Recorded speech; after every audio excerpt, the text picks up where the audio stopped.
네, 한 주간의 정치 한 이슈를 다뤄보는 시간입니다. 국회 모안이 시간인데요. 미래통합당의 조혜진 의원 모셨습니다. 어서 오세요, 의원님. 네, 반갑습니다. 조혜진입니다. 네, 그리고 오늘은 특별히 더불어민주당의 박주민 최고위원을 모셨습니다. 어서 오세요, 의원님. 특별히가 아니라 혹시 대타 아닙니까? 아, 그래서 특별히. 아니 뭐 오늘 하시는 거 보고 그냥 그 계속 하셔도 되는데. 김종민 의원께서 혹시 듣고 계시나? 알겠습니다. 근데 오늘 또 특별히 모신 이유가 있습니다. 오늘 주제가 사실 그러니까 의원님 지금 국회 법사위 소속이시죠? 네, 맞습니다. 예. 이제 국회 법사위고 직결되는 윤석열 검찰총장에 대해서 한번 집중적으로 이야기를 해보고 싶었는데 마침 딱 이렇게 의원님을 모시게 돼서 잘 됐다 싶은 생각이 좀 드는데요. 일단 이전부터 한번 여쭤보겠습니다. 며칠 전 문재인 대통령이 추미애 법무장관과 윤석열 검찰총장에게 서로 협력해야 한다. 이런 요지의 이야기를 했는데 박주민 의원님은 이 문재인 대통령의 발언을 어떻게 해석을 하십니까? 대통령님은 그 검찰 개혁 관련돼서든 네. 아니면 법무부 업무라든지 검찰 사무와 관련돼서 항상 말씀하셨던 게 법무부 장관과 검찰총장이 협력해야 된다. 검찰 개혁에 있어서도 검찰 스스로가 개혁의 주체로 나서야 된다. 그렇기 때문에 개혁 과제도 같이 해야 된다라는 말씀을 해오셨어요. 네. 동일한 선상에서의 말씀이다. 저는 이렇게 원론적인 보고 있습니다. 발언이다 이렇게 이해를 그러니까 원칙적이고 원론적인 발언이다 그렇게 이해를 하면 평상시 되나요? 생각하고 계신 거를 다시 반복해서 말씀하신 거다. 조혜진 의원님 어떻게 받아들이십니까? 내용상으로는 뭐 좀 시끄럽게 하지 마라. 네, 갈등하지 마라. 다투지 마라. 그런 뜻인데 대통령 본인 마음속에 뭔가 또 뭐 생각이 심중이 있을 텐데 그걸 그대로 표출하시지는 않으셨던 것 같고. 그렇게 보세요. 예.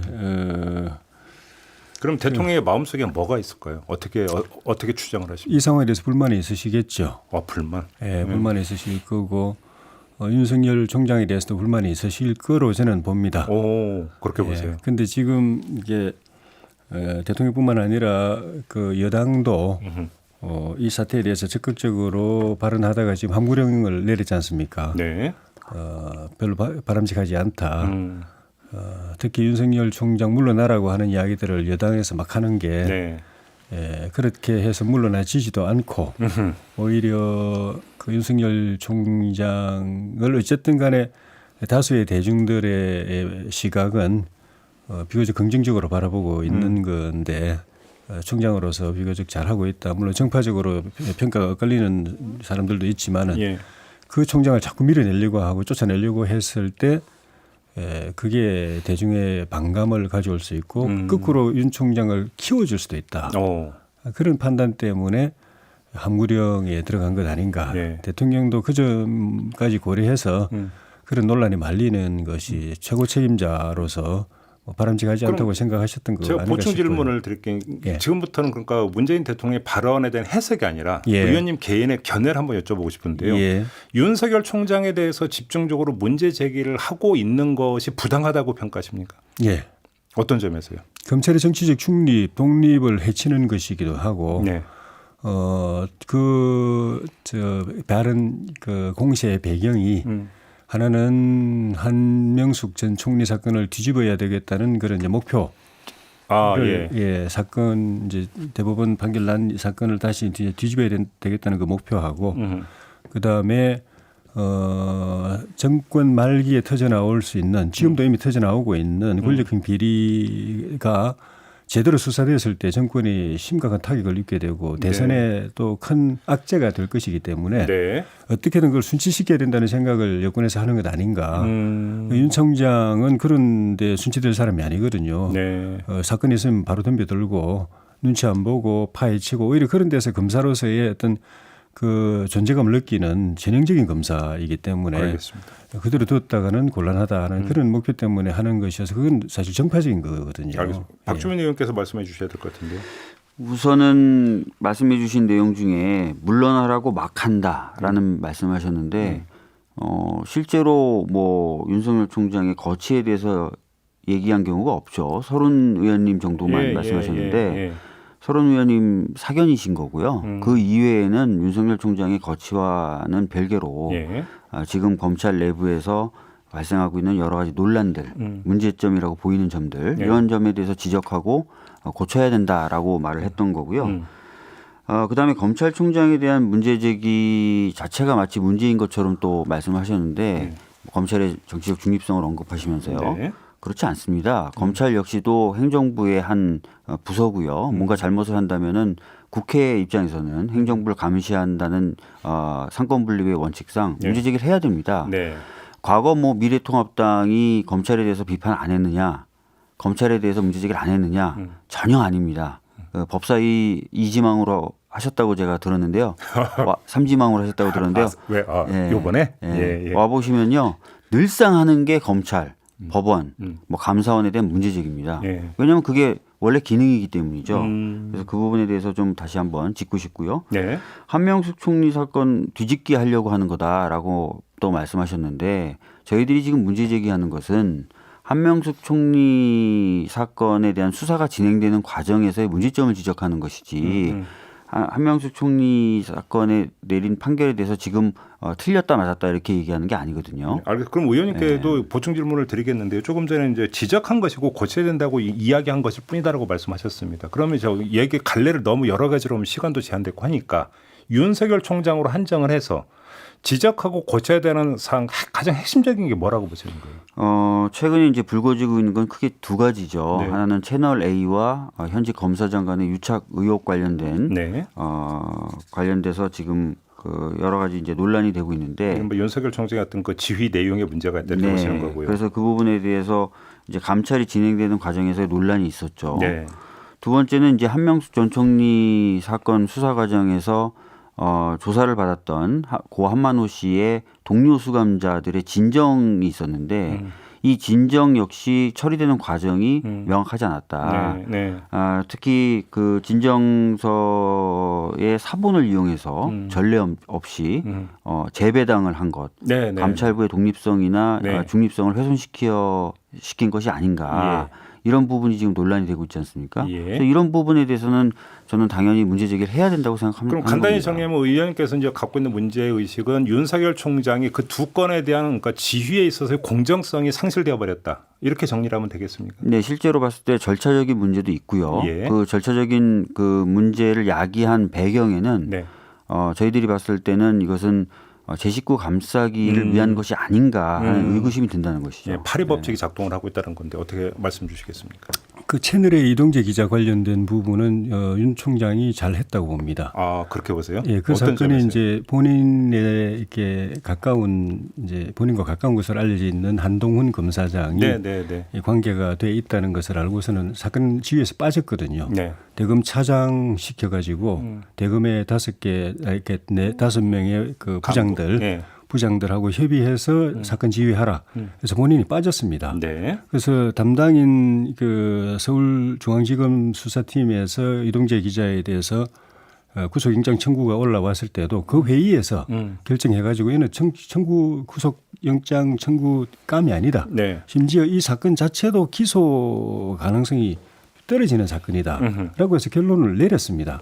그래서 거기서 결론 내린 거고요. 총장이 결론 내린 게 아니고. 그래서 총장은 그냥 그걸 그대로 받아들여서 사인만 해줘도 되는 일인데 굳이 또 외부 또 전문 수사자문단 회의를 소집해가지고 한 번 더 이 사건을 외부의 시각에서 봐달라고 할 정도로 사실 이동재 기자 입장에서 볼 때는 그 총장이 빠진 상태에서 차장하고 5개 부장이 결론 내렸으면 그대로 총장이 사인해주면 이 문제는 간단하게 불구속으로 결론 나는데 굳이 또 외부 수사자문단에 또 의뢰하니까 이 기자 입장에서 볼 때 오히려 더 불안할 거예요. 아 그렇게 보시는 거예요? 예, 그리고 한동훈 검사의 경우도 마찬가지고. 그건 저희는 정말 잘한 것이고 진정 사건 경우에도 진정 사건이기 때문에 기본적으로 그 법무부도 재소자 진정 사건일 경우에는 법무부 인권국의 인권조사과에서 대체로 다 이제 조사를 해왔기 때문에 예, 검찰에서도 대검 인권부장 그 밑에 또 인권감독관에서 처리하는 것이 이제 맞은 것이고 그런데도 이제 법무장관이 굳이 감찰부에 하라고 하니까 그 충돌을 피하기 위해서 그쪽도 그러면 좀 그 조사를 해라 해서 완충을 한 거기 때문에 좀 순리적으로 잘한 거 아닌가 싶어요. 지금 조혜진 의원님 말씀은 한마디로 이제 정리하면 윤석열 총장은 할 만큼 했다. 이런 말씀이신 것 같은데 박주민 의원님 어떤 말씀 주시겠습니까? 지금 채널A와 현직 검사장의 유착 의혹 사건이나 한명숙 전 총리 정치자금법 위반 사건 수사 과정에서의 문제의 경우에 공통적으로 대검 감찰부가 먼저 보고 있었던 사건들이죠. 네네네. 그런데 제가 이제 규정 자체는 보지 못했지만 언론에 따르면 감찰부의 경우에는 보고를 하면은 바로 감찰이 시작되는 겁니다. 그리고 나서는 중간에 아무런 지휘나 지시를 받지 않도록 되어 있고 별도의 네. 보고도 하지 않게 되어 있습니다. 네. 최종적으로 결과가 나오면 그때 가서 결과만 보고하면 되는 거거든요. 그러니까 아까 말씀드렸던 대로 이 두 사건 모두 다 감찰이 개시됐고 그러면 그 사이에 어떠한 지시나 보고도 하지 않아도 지시를 받거나 보고를 하지 않아도 되는에도 불구하고 네. 재배당이라는 절차를 거쳤죠. 그래서 그 부분 자체가 저희들은 석연치 않고 이상하다라고 말씀을 드리는 거고요. 네. 전문 수사 자문단이 소집된 것에 대해서 이동재 기자가 오히려 불안해할 것이다라고 말씀하셨는데 이동재 기자가 전문 수사 자문단 소집을 요구했죠. 원래 피의자는 요구할 권한이 없습니다. 그런데도 요구를 했고 예. 그 요구가 있자 정말 신속하게 소집이 됐습니다.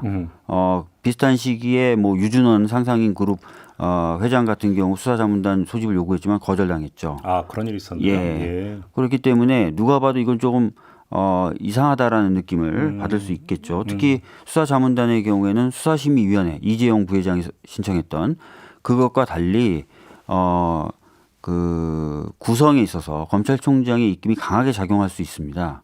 네네. 그래서 과거에 강원랜드 채용비리 사건 때도 그런 비판이 있었죠. 문밀 총장이 그것을 소집해서 사실상 검찰 고위 간부에 대한 면죄부를 주려고 했었던 것이다라는 비판이 있었던 것 기억하실 겁니다. 네. 그러니까 그런 의혹이 똑같이 이제 적용이 되는 것이죠. 그래서 이런 부분에 있어서 좀 말이 안 된다고 생각을 하고요. 네. 한명수 전 총리 사건 관련된 진정 사건을 인권 감독관한테 배당을 하면서 검찰은 두 가지 이유를 듭니다. 네.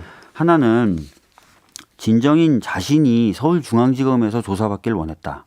아, 예, 예. 이렇게 얘기합니다. 예. 두 번째는 이것은 징계 대상이 아니다. 왜냐하면 징계 시효가 지나서 징계 대상이 아니기 때문에 징계를 업무로 하는 감찰부 소관이 아니다. 이렇게 네. 얘기를 합니다. 예. 그런데 최근에 이제 한은상 씨라는 H씨의 진정 사건에 대해서는 대검 감찰부가 하도록 배당을 합니다. 예. 예. 이상하죠? 예. 왜냐하면은 만약에 이제 이 지금 최근에 있었던 한은상 씨 그 진정이 과거에 그 최모 씨의 진정 사건을 서울지검으로 돌렸던 것과 같은 맥락에서 본다면은 징계 시효가 지난 거잖아요. 네. 그러면은 서울중앙지검에 보내야 되지 않겠습니까? 비슷한 시기에 있었던 일인데. 근데 왜 이거는 대검 감찰부에서 하라고 하냐는 네, 거죠. 그러니까 과거에 본인들이 해명했던 것하고도 맞지 않아요. 그것만 봐도 그 최모 씨에 대한 진정 사건을 서울중앙지검으로 내렸던 것은 네. 규정에 맞지 않는 것이다. 알겠습니다. 예. 혹시 반박하시겠습니까? 아니면 예, 그거는 제가 알기로는 이제 그 원래 규정에 맞지 않은 건데 네. 그 법무장관이 그 이례적으로 뭐 수사지휘권 이야기까지 하면서 그렇게 하니까 충돌을 피하기 위해서 확 말하자면 뭐 이게 대통령 그 당부 말씀도 그런 취지였던 것 같고 그래서 내키지 않았지만 그렇게 한 것 아닌가 하는 그런 생각이 들고 이동재 기자 건 같은 경우에도 이동재 기자가 그 전문 수사 자문단 요청을 한 건 맞습니다. 네. 근데 결과적으로 보면 그럴 필요가 없었습니다. 왜냐하면은 대검에서 이미 이거는 그 불구속 네. 결론을 내린 거기 때문에 예. 본인으로서는 그거 안 했으면 그걸로 바로 결론 났을 텐데 네. 두 번 더 한 번 더 이제 심사를 받게 되는 그런 이제 불안감이 있다 그런 말씀드렸던 것이고요. 알겠습니다. 제가 하나만 좀 더 보충드릴게요. 예, 예, 지금 예. 규정에 맞지 않는다. 감찰부가 하는 게 규정에 맞지 않는다고 하는데 혹시 아십니까? 그 감찰부는 법제기구고요. 인권감독관은 비법제기구입니다. 아 그런가요? 예. 그러면 어떤 사안이 있을 때 법제기구에 먼저 법상 기구에 먼저 배당하는 게 맞겠죠. 법제기구 거든 비법제기구라고 하는 걸 약간 좀 설명 말씀 좀 하시죠. 검찰청법이나 이런 법에 명시되어 있는 기구가 법제기구고요. 아 법에 명시되는 예, 기구. 법에 전혀 근거가 없이 예. 내부적으로 설치한 어. 그래서 근거가 약간 좀 희박하고 이런 기구들 비법제 기구라고 합니다. 아 쉽게 뭐 급이 다르군요. 네. 비법제- 그다음에 예. 지금 제가 말씀드렸던 두 번째 이유로 제가 말씀드렸던 것처럼 대검이 들었던 두 번째 이유. 감찰부는 수사 권한이 없다. 징계만 다룬다라고 얘기했는데 규정 자체가 지금 비공개라서 저도 뭐라고 할 수가 없어요. 이걸 왜 비공개를 했는지 저도 잘 모르겠는데 예. 예전에 대검이 뿌린 보도자료가 있습니다. 예. 보도자료에 따르면 특별감찰단이라는 게 있어요. 네. 특별감찰단이라는 게 있다가 이게 이제 비법제 기구니까 법제기구화하라는 감사원의 지적이 있어서 감찰부 산하의 감찰 3가로 변경합니다. 네. 예, 그러니까 법제기구로 변경을 해요. 근데 이 감찰 3가로 변경을 하면서 보도자를 뿌립니다. 네. 대검이 예. 뭐라고 뿌리냐? 수사 기능이 있다라고 뿌립니다. 감찰 3가. 예. 그래요. 예, 역할이 수사를 한다. 다시 말씀드리면 제가 규정은 못 봤지만 이 보도자료의 근거에 보면은 감찰부는 수사 기능이 있다는 겁니다. 네, 네. 그렇기 때문에 뭐 그 감찰부는 수사 기능이 없어서 인권감독관실로 내렸다라는 말이 규정에 오히려 안 맞는 거죠. 알겠습니다. 예. 조혜진 의원님 또 하실 말씀 있으십니까? 기본적으로 진정 사건이기 때문에 이제 인권 조사과나 아니면은 인권 감독관실에서 조사를 하고 네. 거기 조사 과정에서 수사의 불법이 드러나면 그때는 다른 사안이 생기는 거기 때문에 네. 다른 단서가 나오는 거기 때문에 그때는 수사에 들어가든 아니면 뭐 징계 시효가 지났는데도 뭐 필요하다면 감찰부에서 뭐 할 수도 있겠고 수사에 들어갈 수도 있겠지만 순서는 그렇게 되는 게 이제 맞은 것 같고 그리고 감찰 규정도 제가 알기로는 이 검찰에서 먼저 직원들에 대한 감찰을 하고 예. 그 다음에 문제가 있을 때 법무부에서 추가로 감찰을 할 수 있다고 돼 있는데 이건 순서가 또 바뀐 그런 부분도 있기 때문에 그 대검에서 그건 뭐 바로 잡은 거 아닌가. 알겠습니다. 지금 법무부의 감찰하고 대검 감찰하고 헷갈리시는 것 같고요. 지금 제가 얘기하는 감찰부라는 건 대검 감찰부를 얘기하는 겁니다. 알겠습니다.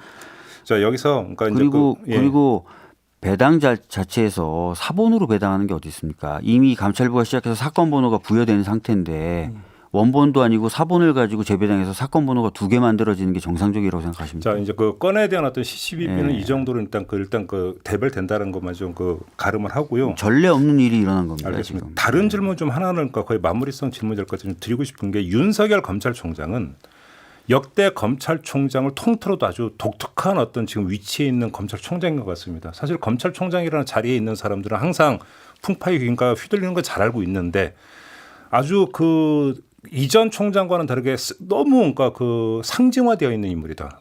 좋은 의미든 나쁜 의미든. 그다음에 그 코드가 너무나 그러니까 강하게 지금 대중적으로 딱 각인되어 있는 인물인 것 아니냐. 그래서 논란이 더 심한 것 같다라는 생각이 좀 드는데요. 조혜진 의원께 좀 먼저 여쭤보고 싶은데 윤석열 검찰총장이라는 인물이 지금 이 시점에서 국민에게 다가가는 코드라고 할까요? 상징이 뭐라고 보세요? 공정성의 상징입니까? 기본적으로는 검찰 직분에 충실한 사람이고 검찰 직분에 대한 확신, 원칙주의자입니까? 예, 그런 측면이 있죠. 그렇게 평가하십니까? 사건에 네. 충실하고 네. 눈치 보지 않고 권력 따르지 않고 사람 따르지 않고 한다는 건 본인 스스로도 이야기하는 그런 측면이 있고 예. 그다음에 검찰 조직의 이 존재 이유에 대해서 충실하기 때문에 예. 국가의 사회 정의를 위해서는 검찰 조직이 튼튼해야 된다. 흔들리지 말아야 된다. 네.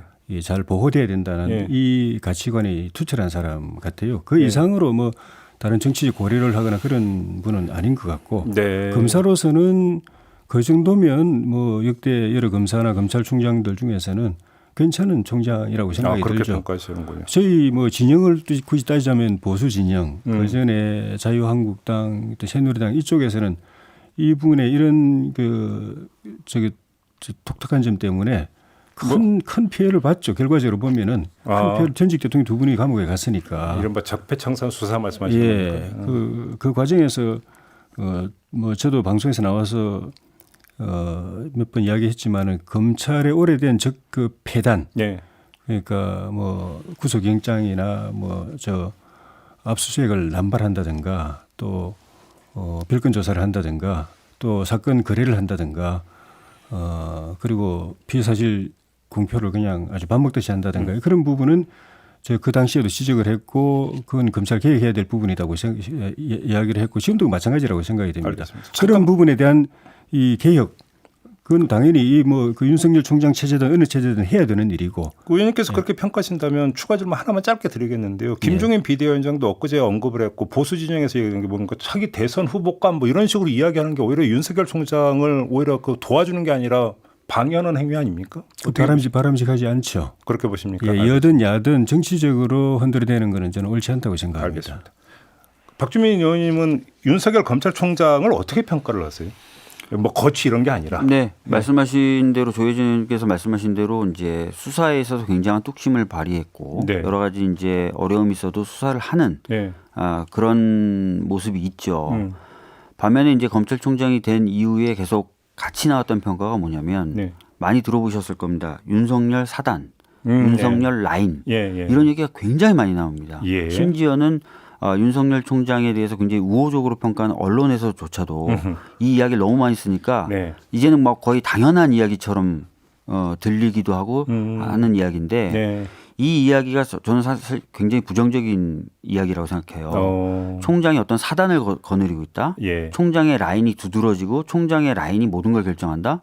과연 이 평가가 좋은 평가일까? 그럼 내부 정치한다는 것으로도 해석. 결과적으로 제 식구 감싸기라는 최근에 있는 두 사건, 아까 말씀드렸던 두 사건에 관련된 의혹과 연결되는 부분이 바로 네. 이런 부분 아닐까 싶습니다. 예, 제가 이제 두 분께 이 질문을 드렸던 거 이것도 조사 기호를 다 말씀을 드려야 되기 때문에 그 숫자는 말씀을 못 드리겠고 한 여론조사에 따르면 윤석열 총장이 잘하고 있느냐 못하고 있느냐라는 그 응답에 대해서 똑같게 나왔다고 합니다. 네. 거의 똑같게 나왔다고 하는 0.1%포인트 차밖에 안 나는 똑같게 나왔다고 하는데 왜 그러냐면 이게 이른바 진영에 따라서 평가가 극과 극으로 갈리는 대표적인 인물이 윤석열 총장인데 과연 이것이 윤석열 총장 본인이나 검찰에 어떤 영향을 미칠 것인가 그게 좀 궁금해서 두 분께 좀 질문을 드렸던 거고요.